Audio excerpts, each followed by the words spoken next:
ಒಂಬತ್ತು ವರ್ಷಗಳಿಂದ ಗಾಲಿ ಜನಾರ್ದನ್ ರೆಡ್ಡಿ ಅವರಿಗೆ ಯಾವುದೇ ಕಾರಣಕ್ಕೂ ನೀವು ಬಳ್ಳಾರಿಗೆ ಹೋಗಬಾರದು ಅಂತ ಕೋರ್ಟ್ ನಿರ್ಬಂಧ ವಿಧಿಸಿತು. ಆದರೆ ಇವತ್ತು ಬಿಗ್ ರಿಲೀಫ್ ಅವ್ರಿಗೆ ನ್ಯಾಯಮೂರ್ತಿ ಎಂ ಸುಂದರೇಶ್ ಪೀಠ ಇವತ್ತು ಅವರಿಗೆ ಪರ್ಮಿಷನ್ ಕೊಟ್ಟಿದೆ. ಗಾಲಿ ಜನಾರ್ದನ್ ರೆಡ್ಡಿ ಬಳ್ಳಾರಿಗೆ ಹೋಗಬಹುದು. ಬಳ್ಳಾರಿ ಪ್ರವೇಶಕ್ಕೆ ಈಗ ಅವಕಾಶ ಸಿಕ್ಕಿದೆ. ಹೀಗಾಗಿನೇ ಬಳ್ಳಾರಿನಲ್ಲಿ ಇವತ್ತು ಸೆಲೆಬ್ರೇಷನ್ ನಡೀತಾ ಇದೆ.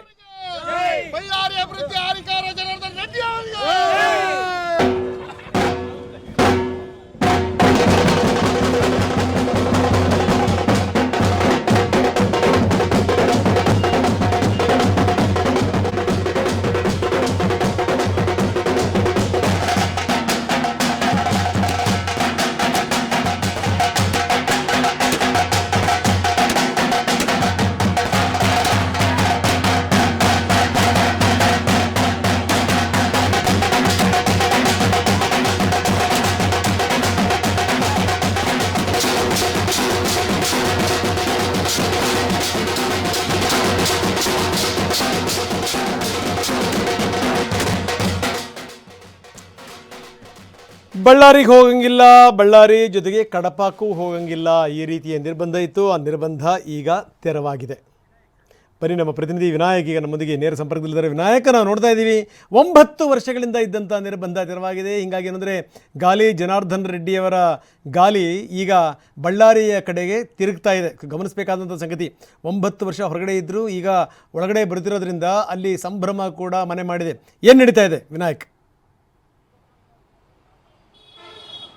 ಖಂಡಿತ ರಂಗನಾಥ್, 2011ರಲ್ಲಿ ಅಕ್ರಮ ಗಣಿಗಾರಿಕೆ ಆರೋಪದಡಿ 3 ವರ್ಷ 9 ತಿಂಗಳ ಕಾಲ ಜೈಲು ವಾಸವನ್ನು ಅನುಭವಿಸತಕ್ಕಂಥ ಜನಾರ್ದನ್ ರೆಡ್ಡಿ ಅವರಿಗೆ ಷರತ್ತುಬದ್ಧವಾಗಿ ಅವರಿಗೆ ಜಾಮೀನನ್ನು ಕೊಟ್ಟಿದ್ರು. ಬಳಿಕ ಅವರು ಹೈದರಾಬಾದ್ ಸೇರಿದಂತೆ ಬೆಂಗಳೂರು, ಈಗ ಪ್ರಸ್ತುತ ಗಂಗಾವತಿಯ ಶಾಸಕರಾಗಿ ಗಂಗಾವತಿಯಲ್ಲಿ ಕೂಡ ನೆಲೆಸಿದ್ದಾರೆ. ಅಂದರೆ ಪ್ರಮುಖವಾಗಿ ಅವರಿಗೆ ಷರತ್ತನ್ನು ಏನು ವಿಧಿಸಿದ್ರು ಅಂತಂದರೆ, ಬಳ್ಳಾರಿ, ಕಡಪ, ಕರ್ನೂಲ್ ಸೇರಿದಂತೆ ಈ ಪ್ರಮುಖ ಭಾಗಗಳಿಗೆ ಅವರಿಗೆ ಯಾವುದೇ ಪೂರ್ವಾನುಮತಿ ಇಲ್ಲದ್ರೆ ಪ್ರವೇಶದ ಅವಕಾಶ ಇರಲಿಲ್ಲ. ಈಗ ಅವರಿಗೊಂದು ರೀತಿ ಬಿಗ್ ರಿಲೀಫ್ ಸಿಕ್ಕಿದೆ ಅಂತ ಹೇಳ್ಬೋದು. ಯಾಕಂತಂದರೆ ಸುಪ್ರೀಂ ಕೋರ್ಟ್ ಅವರಿಗೆ ಷರತ್ತುಬದ್ಧ ಏನು ಜಾಮೀನನ್ನು ನೀಡಿಸಿತ್ತು ಅದನ್ನು ಕೂಡ ಸಂಪೂರ್ಣವಾಗಿ ತೆರವುಗೊಳಿಸುವ ಮೂಲಕವಾಗಿ ಯಾವುದೇ ಅನುಮತಿಯಿಂದಲೇ ಬಳ್ಳಾರಿಗೆ ಪ್ರವೇಶ ಪಡಿಬಹುದು ಅನ್ನೋದನ್ನು ಕೂಡ ಈಗಾಗಲೇ ಹೇಳಿರುವಂಥದ್ದು. ಹೀಗಾಗಿ ಇಲ್ಲಿರ್ತಕ್ಕಂಥ ಬಳ್ಳಾರಿಯಲ್ಲಿ ಕೂಡ ಸಾಕಷ್ಟು ಅಭಿಮಾನಿಗಳು ಸಂಭ್ರಮವನ್ನು ವ್ಯಕ್ತಪಡಿಸ್ತಾ ಇದ್ದಾರೆ. ಅದನ್ನು ಕೂಡ ಪ್ರಮುಖವಾಗಿ ಬಿಜೆಪಿ ಕಾರ್ಯಕರ್ತರಾಗಿರ್ಬೋದು ಮತ್ತು KRPP ಏನು ಪಕ್ಷವನ್ನು ಕಟ್ಟಿದ್ರಲ್ಲ ಆ ಬೇಸಿರ್ತಕ್ಕಂಥ ಕಾರ್ಯಕರ್ತರಾಗಿರ್ಬೋದು, ಅವರ ಮೂಲ ಅಭಿಮಾನಿಗಳಾಗಿರ್ಬೋದು ಸಾಕಷ್ಟು ಸಂಭ್ರಮವನ್ನು ವ್ಯಕ್ತಪಡಿಸ್ತಾ ಇದ್ದಾರೆ. ಅದರಲ್ಲೂ ಕೂಡ ಬಳ್ಳಾರಿಯ SP ಸರ್ಕಲ್ ಆಗಿರ್ಬೋದು ಮತ್ತು ಕನಕದುರ್ಗಮ್ಮ ದೇವಸ್ಥಾನದಲ್ಲಾಗಿರ್ಬೋದು, ರಾಯಲ್ ಸರ್ಕಲ್ ಆಗಿರ್ಬೋದು ಸಾಕಷ್ಟು ಸಿಹಿ ಹಂಚುವ ಮೂಲಕವಾಗಿ ಈಗ ಲೋಕಸಭೆ ಚುನಾವಣೆ ಆದಮೇಲೆ ಒಂದು ಕ್ಷೇತ್ರ ಏನು ತೆರವಾಗಿದೆ, ಆ ಕ್ಷೇತ್ರಕ್ಕೆ ಉಪಚುನಾವಣೆ ಕೂಡ ಆಗಬೇಕು. ಇಂಥ ಸಂದರ್ಭದಲ್ಲಿ ಗಾಲಿ ಜನಾರ್ದನ್ ರೆಡ್ಡಿ ಇಲ್ಲಿಗೆ ಬರ್ತಿರುವಂಥದ್ದು ಇದೆಯಲ್ಲ, ಎಷ್ಟರ ಮಟ್ಟಿಗೆ ಮಹತ್ವ ಪಡೆದಿದೆ ಅಂತ ವಿನಾಯಕ್? ಖಂಡಿತ ರಂಗನಾಥ್, ಈಗ ಪ್ರಮುಖವಾಗಿ ಕಲ್ಯಾಣ ಕರ್ನಾಟಕ ಸೇರಿದಂತೆ ಬಳ್ಳಾರಿಯಲ್ಲಿ ಬಿಜೆಪಿಗೆ ಒಂದು ರೀತಿ ಶಕ್ತಿಯನ್ನು ತುಂಬಲು ಅಥವಾ ಬೂಸ್ಟನ್ನು ತುಂಬಲು ಬಳ್ಳಾರಿಗೆ ಜನಾರ್ದನ್ ರೆಡ್ಡಿ ಬರುವಂಥ ಅವಶ್ಯಕತೆ ಸಾಕಷ್ಟು ಇತ್ತು. ಈಗ ಈ ನಿಟ್ಟಿನಲ್ಲಿ ಕೂಡ ನಾವು ನೋಡ್ತಾ ಹೋದ್ರೂ ಕೂಡ ಬಳ್ಳಾರಿ ಸೇರಿದಂತೆ ಕಲ್ಯಾಣ ಕರ್ನಾಟಕದ ಭಾಗದಲ್ಲೂ ಕೂಡ ಸಾಕಷ್ಟು ಬಿಜೆಪಿಗೆ ಪ್ಲಸ್ ಆಗುವಂಥ ಚಾನ್ಸ್ ಇರುತ್ತೆ. ಅದರಲ್ಲೂ ಕೂಡ ಪ್ರಮುಖವಾಗಿ ಈಗ ಇನ್ನೇನು ಕೆಲವೇ ದಿನಗಳಲ್ಲಿ ಕೂಡ ಈಗ ಏನು ಸಂಡೂರಿನ ಬೈ ಎಲೆಕ್ಷನ್ ಕೂಡ ಘೋಷಣೆ ಆಗೋ ಸಾಧ್ಯತೆ ಇದೆ. ಹೀಗಾಗಿ ಈಗಾಗಲೇ ಬಿಜೆಪಿಯ ಒಂದು ರೀತಿಯ ಪಟ್ಟಿಗಳನ್ನು ಕೂಡ ಈಗಾಗಲೇ ಸಿದ್ಧತೆ ಮಾಡಿಕೊಂಡಿದ್ದಾರೆ. ಜೊತೆಗೆ ಸಂಡೂರನ್ನು ಹೇಗಾದರೂ ಮಾಡಿ ಆ ಪಾಳ್ಯದಲ್ಲಿ ಕಮಲ ಪಡೆಯದ ಒಂದು ಅಳಿಸಬೇಕು ನಿಟ್ಟಿನಲ್ಲಿ ಕೂಡ ಸಾಕಷ್ಟು ಶತಪ್ರಯತ್ನ ಕೂಡ ಮಾಡ್ತಾ ಇದ್ದಾರೆ.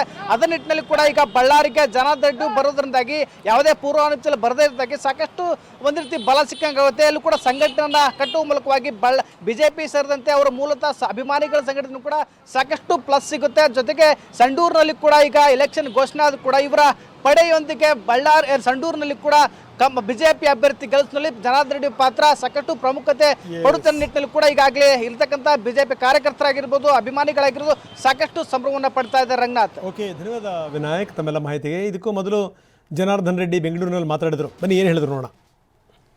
ಒಳ್ಳೆಯವರಿಗೆ ಒಂದಿಷ್ಟು ಕಷ್ಟಗಳು ಬರುತ್ತೆ, ಎಲ್ಲ ದುರ್ಮಾರ್ಗರು ಕೂಡ ಸೇರಿ ಒಂದು ರೀತಿ ಕೆಟ್ಟದಾಗಿ ಬೆಂಬಲಿಸಿ ನನಗೆಲ್ಲ ಎಷ್ಟೆಲ್ಲ ಕಷ್ಟಗಳು ಕೊಟ್ಟಿರ್ಬೋದು. ಈ 14 ವರ್ಷಗಳ ನಂತರ ರಾಜಕೀಯವಾಗಿ ನನ್ನನ್ನು ಮುಗಿಸಬೇಕು ಅಂತೇಳಿ ಅವ್ರು ಮಾಡಿರೋ ಒಂದು ಪ್ರಯತ್ನಕ್ಕೆ ಇವತ್ತು ನಾನು ರಾಜಕೀಯವಾಗಿ ಪುನರ್ಜನ್ಮ ಪಡ್ಕೊಂಡು ಅಸೆಂಬ್ಲಿ ಒಳಗಡೆ ನಾನು ಬಂದು ಅವತ್ತು ಮುಖ್ಯಮಂತ್ರಿ ಆಗೋದಕ್ಕೆ ಅವರು ಇಲ್ಲೇ ಸಲ್ಲದ ಆರೋಪಗಳನ್ನ ಮಾಡಿದ್ದವರು ಇವತ್ತು ಮತ್ತು ಅವರು ಮುಖ್ಯಮಂತ್ರಿ ಸ್ಥಾನದಲ್ಲಿ ಕೂತ್ಕೊಂಡಿರೋ ಇದೇ ಅಸೆಂಬ್ಲಿ ಒಳಗಡೆ ನಾನು ಹೆಜ್ಜೆಯನ್ನು ಇಟ್ಟು ನನ್ನ ಜನ್ಮಸ್ಥಳಕ್ಕೆ ನಾನು ಹೋಗ್ತಾ ಇದ್ದೀನಿ. ಅದು ಚಾಮುಂಡೇಶ್ವರಿ ತಾಯಿ ಅವ್ರ ಊರಲ್ಲಿ ಇದ್ದಾಳೆ, ಆ ಮಹಿಷಾಸುರ ಮರ್ದಿನಿ. ನನ್ನೂರಲ್ಲಿ ತಾಯಿ ದುರ್ಗಮ್ಮ ಇದ್ದಾಳೆ, ದುರ್ಗಮ್ಮ ನನ್ನ ಕರೆಸ್ಕೊಳ್ತಾ ಇದ್ದಾಳೆ. ಆ ಮಹಿಷಾಸುರ ಮರ್ದಿನಿ ಚಾಮುಂಡೇಶ್ವರಿ ಏನು ಮಾಡ್ತಾಳೆ ಅನ್ನೋದನ್ನ ನಾವೆಲ್ಲರೂ ಕೂಡ ಕಾದು ನೋಡೋಣ ಅಷ್ಟೇ.